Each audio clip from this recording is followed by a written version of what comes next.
Great catching up here with Jeremy Kennedy, who's finally going to be fighting coming up here on November 19th. He's going to be making his Bellator debut against Matt Bessette. I really love this matchup. Jeremy, how's it going, man? That's good, man. Thanks for having me on here. No, of course. Great to catch up with you. We had sort of talked about this a while ago, about Bellator being a possibility. For whatever reason, it seemed like the UFC wasn't interested. Not sure why. You only had the one loss to Volkanovski. But here you are with Bellator. When did this come together? When did you sign pen to paper? Yeah, so it was actually, I was trying to figure out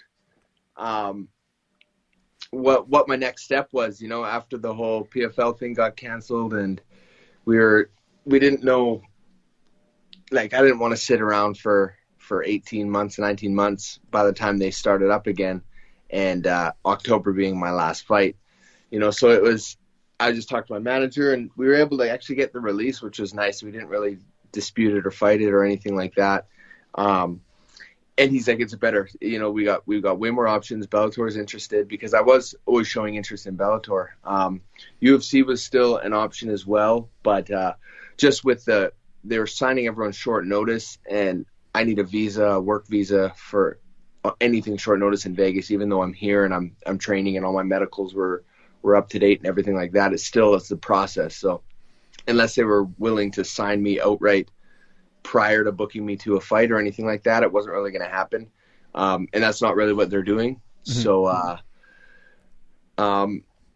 so it's when we realized, like, UFC is not really anything in the near future, and PFL's out for a while, you know, Bellator's still interested in you. And I was just training, hoping something was going to come up quick with them, but they still had to do the whole visa process as well. So I came down here right after my wedding, couple weeks later, and started getting all my medicals done, started training for a fight. Like, I had a fight, you know, every other weekend, like a short notice thing. I was just getting ready because Bellator was doing a few shows in Europe that I wouldn't really need a visa for. I could just take short notice. I think that was their like Milan and a few Europe shows they did. Yeah, they had one in France too, I remember. Yeah, France, exactly, yeah. Paris and stuff like that in early October. So I was just getting ready for that stuff. No matter what, I was just training hard. Like, I had a fight, getting my weight down, and then my manager called me. I was at the gym, and he's like, hey, yeah. He kept he didn't really want to tell me full out that, you know, what was happening. He was keeping me a little in the dark of just like, they're interested. Just stay ready. It's going to happen. When they say they're going to sign somebody, they're going to do it. You know, they were interested. So I was kind of like, when, you know? Mm-hmm. And then I was at the gym, and he's like, here it is. And he sent me a screenshot of the promotional agreement, and like that he was still working on finalizing and everything like that. And it was just like, I called my wife right away after that. And it was just like everything because I came down here with no direction, you know, and then as soon as I got that piece of paper, that message, I was like, everything's working, you know, it's all working out. And then the next step was when we're going to fight, you know, so I was still training, still getting ready, and Bellator has just been amazing. You know, they were right away reaching out to me, getting my visa sorted, and like, as soon as we get a visa sorted, we'll have you booked. And then shortly after that, I already had a visa with PFL, so it was just a matter of switching it over. And then shortly after, they gave me the date, they gave me an opponent, and it's been game time now. That's great. And I don't think people realize you've been away from your wife for a while, right? Because she couldn't come down to Vegas immediately when you went back, right? Like, how long has it been? I know she's there now, but how long has it been? Yeah, it was our longest stint. It was 50 days. Wow. You know, because of that 2-week quarantine. Me getting ready for something at any time, I couldn't fly home and then be stuck at home for 14 days, you know, kind of just would, you know, erase all the work that I had put in. And then for her with the studios, she can't really, a week here is 3 weeks because of the 2-week quarantine. She Exactly. Can't go around the studio. So it's however long she was here is an additional 2 weeks. So it just wasn't feasible for both of us to sacrifice those 2 weeks, you know, so it was tough. But now she's here. She's here for my last 3 weeks, and then she comes fight week with me, and then we both fly home together, quarantine together, and everything like that. So it's just that first initial, when we had no guidance, I didn't have a contract or a fight booked or anything like that. It was a struggle, but it all works out perfectly. No, great to see. And I think this is such a good fit for you. You know, I've always said this. I didn't think the UFC appreciated what they had with you in terms of, you know, your ceiling and all that. And like I said, just the one loss to Volkanovski, like, who's now the champ. It's like, you know, you can't, I think they kind of, you know, gave you the short end of the stick there, but good to see Bellator going with it, right? Yeah. No, and Bellator is making all the right moves. They're signing a bunch of guys like their own talent, So I'm just glad to be part of that. They're bringing me into, especially in their featherweight division, is probably their deepest division. Most competitive too, for sure. And so I'm excited. I think I'm a pretty good addition to their roster, and the card they put me on too. I'm happy because it's the startup of their Grand Prix again. Well, I know they're doing Pitbull the week before, but this one I think is the Carvalho. No, tonight's Anderson and Manhoff, but you're right. The week after is I think Carvalho and and Pitbull. Card I'm on. The card I'm on is what are their names? AJ McKee and Caldwell, of course. I interviewed McKee a couple weeks ago. Yeah. So it'll be nice that I'm getting showcased on the card that has the featherweight Grand Prix going on. Exactly. It's a good landscape. They're still doing their thing, but if I can come in, showcase myself, and there's still guys falling out of that every week, and then that could be a potential opponents for me. No, it's good thinking and good timing as well. We'll talk about the matchup too, because I love the fight. I think on paper it's just a great debut for you. But I'm assuming this is a multi-fight deal. Like it's not, because I know sometimes Bellator will sign someone and then it's just like, hey, let's see how you do, and then we'll lock you up. But it sounds like you're locked in, right? It's good. The stability. It's a home. It's something I've been looking for. Haley and I have been looking for a while now. Just something I know where I'm fighting, and it's not like a PFL where it's a tournament. It's coming and going if you're ready or not. Like if you get hurt, the show goes on. It's you're out till next year or whatever it is. And the Bellator, like I feel like we got good communication, and I'm gonna be able to, manipulate my fight schedule a little bit more, and just stability. I found a new home, and I'm hoping to keep the rest of my career here. Just fight until I retire here and have a good stable and win this Bellator belt. Absolutely. And nothing's changed. I mean, you're still fighting on Thursdays, right? Like you would in PFL. Yeah, nothing's changed. I'm used to that. Yeah. And then you're on CBS Sports Network. Like you can see there's a change in Bellator since they've gone over there. Like you mentioned, not only signing you, but signing a lot of like up and comers, as opposed to signing, say, like a Frank Mir or Roy Nelson, right? Like they're actually bringing in like guys that they're going to work with and build on, which I think is such a good move. Brett Johns is another one they brought from the UFC. Corey Anderson, who's fighting tonight at the time of recording this. So there's a lot of, like I said, a lot of new talent in there, which makes it very exciting. I wanted to quickly mention PFL. Did you ever dodge a bullet? I mean, I can't believe what Lance Palmer and Kayla Harris and all these other fighters are dealing with, where they just expect everyone to just sit on the sidelines till April of next year. That's crazy. Yeah. And Lance is in the prime of his career right now. That's what I mean. And it's a small window. Yes, exactly. They're just like, we're going to. And the biggest thing I think is it's been proven that you can run shows now. Oh, of course. Yeah. Like, you could even throw your fighters a bone and have one event or something, but it's just more of what benefits the promotion, and that's just being sidelined till next year. And I think that's the one kind of thing that's getting a lot of their fighters on edge, and it was a blessing in disguise. Bellator came, and I found a new home that I'm very happy with. Little bit different concept and everything too, and I'm happy with that. So they're running shows, I guess, with this new CBS deal. They're running shows, every week. So keeping busy isn't going to be an issue for me, I don't think. I'm so definitely dodging a bullet there. I feel sorry for those guys that are voicing their opinions and voicing their frustrations, and still nothing's happening with it.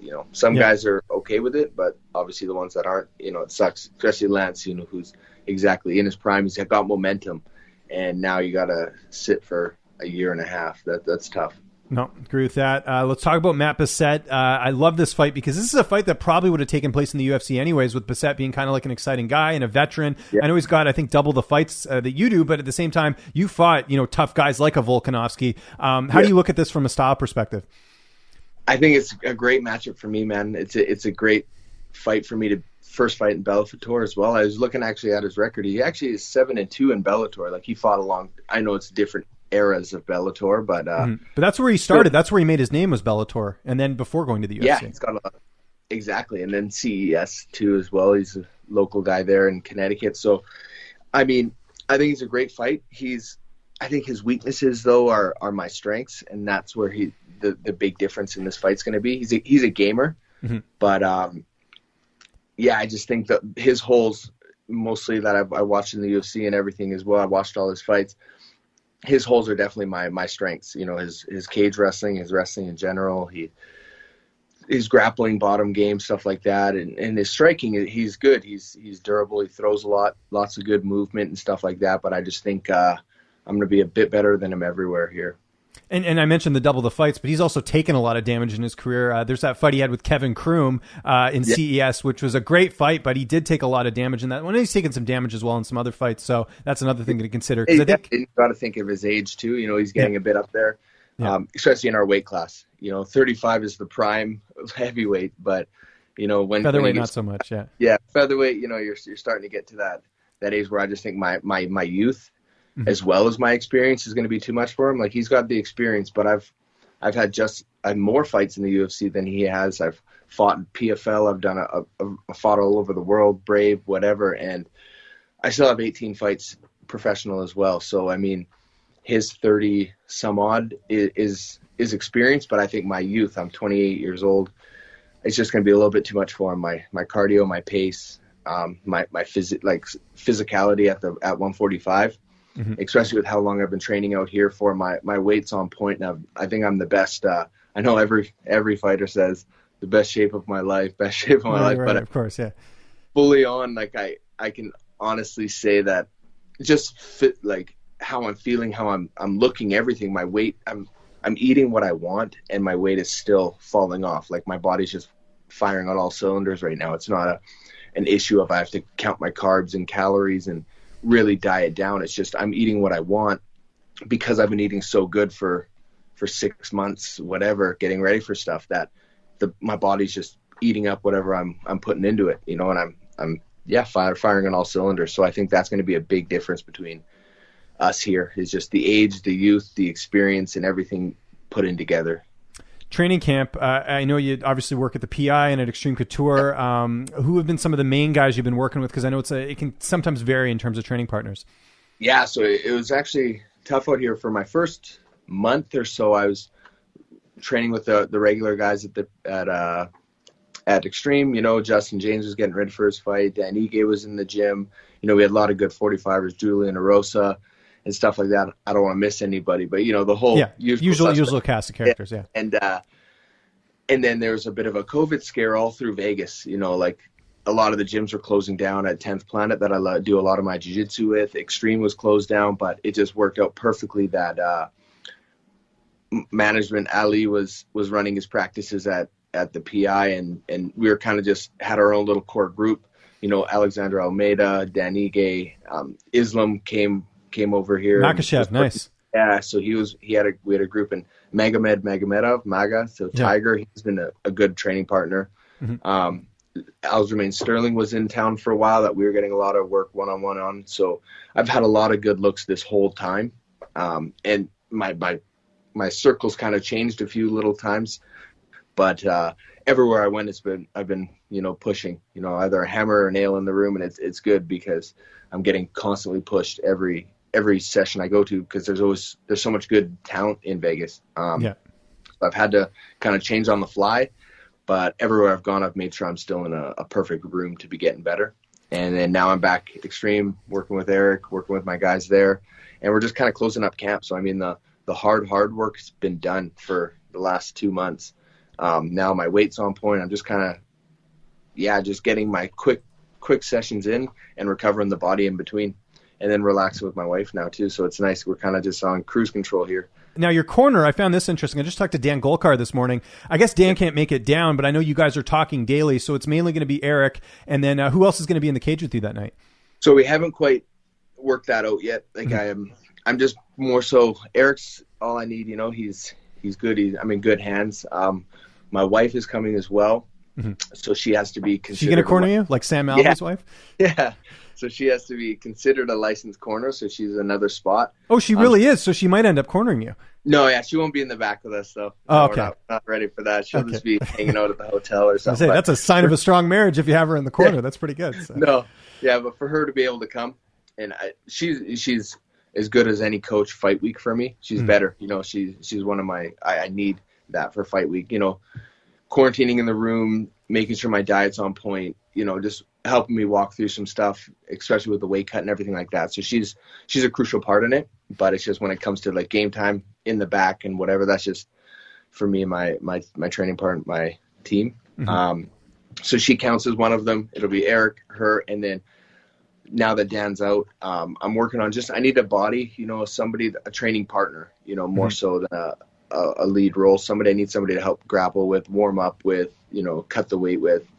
I like a few things going, and Dan was good because of his size. Eric's a big bear, so he's not a very good realistic look for rolling and stuff like that. But guys that I like to light spar a lot fight week, just to get the visual. Not so much hard sparring or anything like that. It's just more drilling back and forth, somebody that I can strike with and fit in and take down and whatever. So we're Kyle Reyes, I'm hoping he's going to be able to come. Just some guys got to check their work schedule. Yeah, got to find someone that's your size that you can roll with. Like you said, you can't get Eric, which is too big of a guy. He's a little short guy. Notice to ask somebody to pick up and leave for a week. So there's about 3 guys that are willing to come. So I'm just kind of seeing who can get their schedule manipulated, and then I'm going to figure that out by this weekend, and then they'll be coming out. How's this fight playing out on the 19th? How do you envision the fight unfolding? Man, I think I'm definitely getting my arm raised. I don't want to say it's going to be a knockout or a submission or whatever like that, because I've made that mistake in the past where I'm hunting for 6 points and stuff like that. Mm-hmm. And you're hunting for the finish, and that's when you make mistakes. So it's just like I've talked to my coach Eric. It's got to come organically. I'm fully going to be satisfied with a complete 30-27 or 30-26. Win every second of this fight and show the featherweights like, holy, this is, this kid's coming in and he's a prospect. Still at 28, I'm just getting into my prime. So if it's a knockout, a submission, or a domination, I'm happy with that. I just want to beat him everywhere. And path of least resistance is my go-to. Is where his weakest and my strength is what I want to implement. Awesome. Well, Jeremy, we're looking forward to it. Bellator 253, November 19th. Anyone you want to thank? Any sponsors? Any social media? I'll give you the last word. Yeah, mostly just Instagram is where I kind of put all my stuff out on. Jeremy Kennedy 145. Everything else, everyone knows the usual drill. So that's kind of leading into fight week and all that kind of stuff. That's where all the content's going to be.